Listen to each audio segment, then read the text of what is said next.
आज अगला अभ्यास है। तारीख कितनी है आज?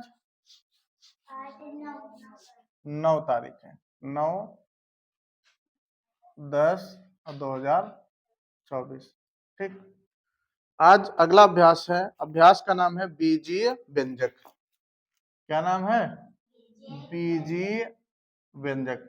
बीजीय व्यंजक का मतलब कि ऐसे व्यंजक जिनमें क्या सम्मिलित हो? चर और अचर पदों का समूह हो, वो क्या कहलाएगा? बीजीय व्यंजक कहलाएगा। यानी जिसमें चर पद भी आए और अचर पद सबका एक समूह हो, वो बीजीय व्यंजक कहलाएगा। अब जो बीजीय व्यंजक होता है वो हम लोग कई प्रकार के यहाँ पर बीजीय व्यंजक पढ़ेंगे। कौन कौन से पढ़े जाएंगे? जैसे पढ़ेंगे सबसे पहले एक पदीय, है ना। फिर दो यानी द्विपदीय जिसको बोलते हैं, द्विपदीय। फिर इसके बाद आ जाता है एक अगला त्रिपदीय, है ना। एक पदीय, दो पदीय और त्रिपदीय। और इसके बाद जब ज्यादा हो जाते हैं 3 से, तो ऐसी स्थिति में हम कह सकते हैं बहुपदीय। ठीक, बहुपदीय। तो यहाँ पर आपको क्या किया जाएगा? आपको यहाँ पर प्रश्न लिखे जाएंगे। ठीक, जैसे एक हम यहाँ पर बीजीय व्यंजक लिख रहे हैं, बीजीय व्यंजक। अब बीजीय व्यंजक देखो, जैसे एक हमने लिखा 5x + 6, तो इसमें देखो चर पद भी आया x वाला, अचर पद भी आया, है ना, और उनका एक समूह बन गया, यानी जिसमें एक या एक से अधिक पद हो, तो ये मिलके कहलाएगा बीजीय व्यंजक। अब अगर इसमें कहा जाए कि पद कौन कौन से हैं, तो कौन कौन से पद इसमें प्रयोग में आए हैं? एक आया है 5x और दूसरा आया है 6। एक पद आया कौन? 5x, दूसरा कितना आया है?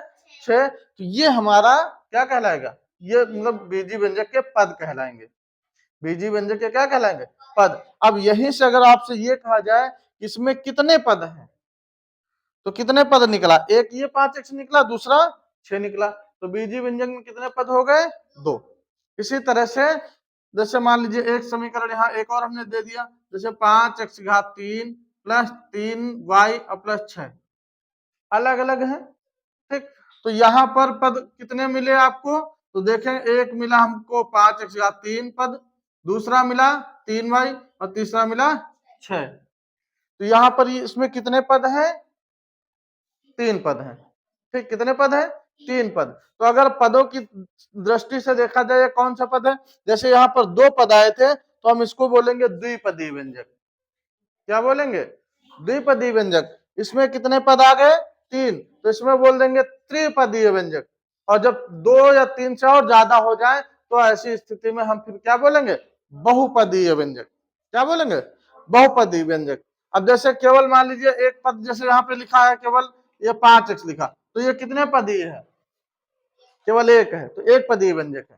ठीक, तो अब बस इसमें इतना ही था। अब हम क्या करते हैं, इसी से सवाल लेके चलते हैं। जैसे ठीक, जैसे अभ्यास दिया गया है, अभ्यास 6A।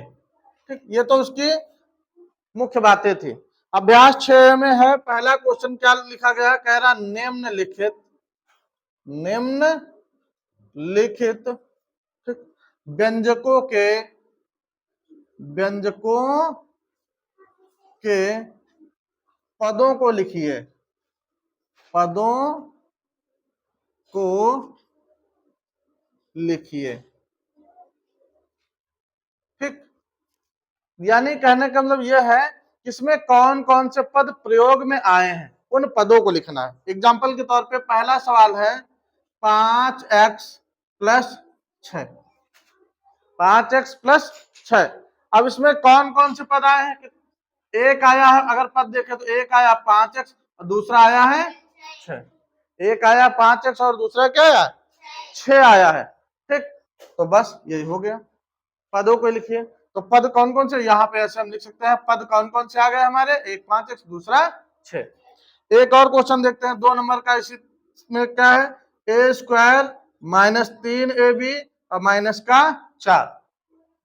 ठीक, तो इसमें पद देखो कौन कौन सा है, तो पद कौन कौन सा है, एक आया 1 की घात 2, फिर कामा दूसरा पद क्या है माइनस का 3 AB है, और तीसरा पद क्या है माइनस का 4, है ना।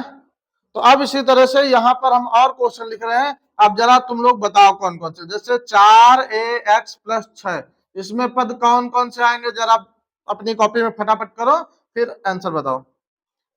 x घात 2 माइनस 3x माइनस का 7। अगला क्वेश्चन 5 नंबर है 5A माइनस का B। इसके बाद 6 नंबर क्वेश्चन है x y की घात 2। फिर इसके बाद 7 नंबर क्वेश्चन है x y z में x y z का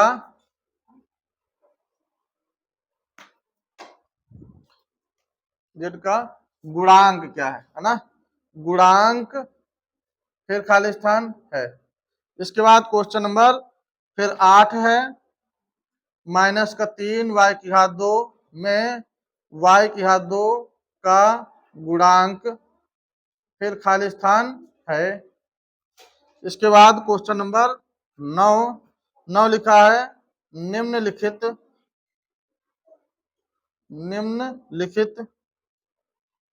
कथन सत्य है या असत्य। ठीक, जिसमें से पहला क्वेश्चन है 8x की घात 2 y में x घात 2 y का गुणांक 8 है। ठीक, दूसरा क्वेश्चन है इसी में करा 1/6 x y z की घात 2 में x y z की घात 2 का गुणांक 1 है। ठीक, ये आपकी प्रश्नावली के सारे प्रश्न हमने यहाँ पे लिख दिए। अब जैसे ये वाला हो गया 4AX प्लस 6 किया, क्या आंसर आया,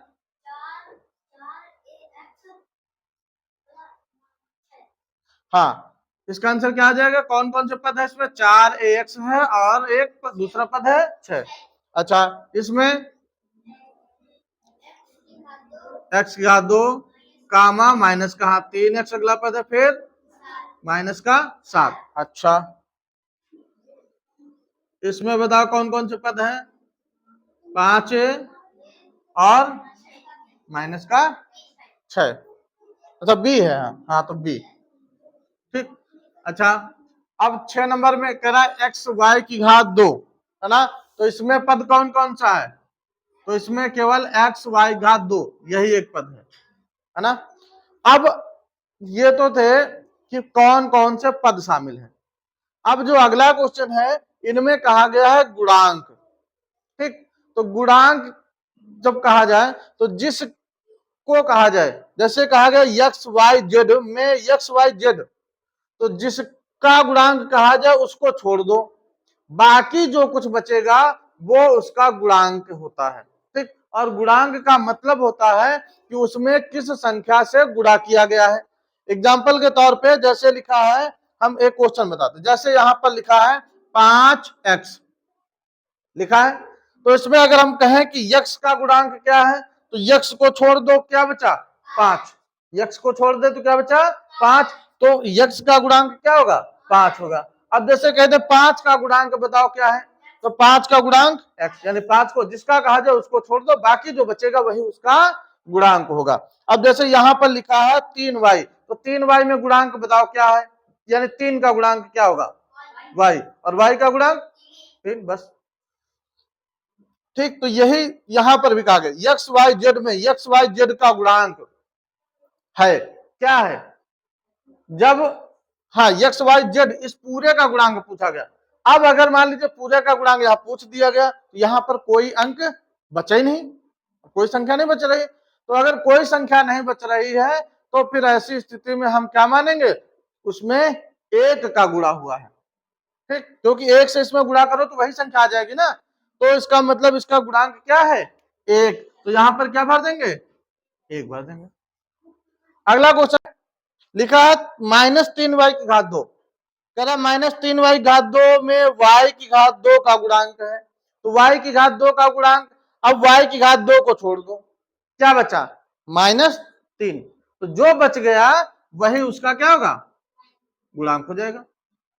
ठीक, अब जैसे क्वेश्चन नंबर, अब देखो यहाँ पे अगला क्वेश्चन नंबर 9, और क्वेश्चन नंबर 9 में ये बोले गए हैं कि कौन सा कथन सत्य है और कौन सा कथन असत्य। सत्य का मतलब जो सही हो वो कथन सत्य होगा, और जो गलत हो वो कथन कैसा हो जाएगा, असत्य। अब एग्जांपल के तौर पे जैसे यहाँ पर पहला क्वेश्चन है 8x की घात 2 y में x की घात 2 y का गुणांक 8 है, सही है कि गलत है, सत्य है, तो यहां पर हम लिख देंगे क्या, ये कथन सत्य है। ठीक, अगला क्वेश्चन इसमें क्या है, 1/6 एक्स वाई जेड की घात 2 में एक्स वाई जेड की घात 2 का गुणांक 1 है, असत्य है। अगर इसका गुणांक कहा जाए तो कितना है, 1/6 है ना, तो इसलिए यह कथन कैसा हो गया, असत्य हो गया। ठीक, हो गया।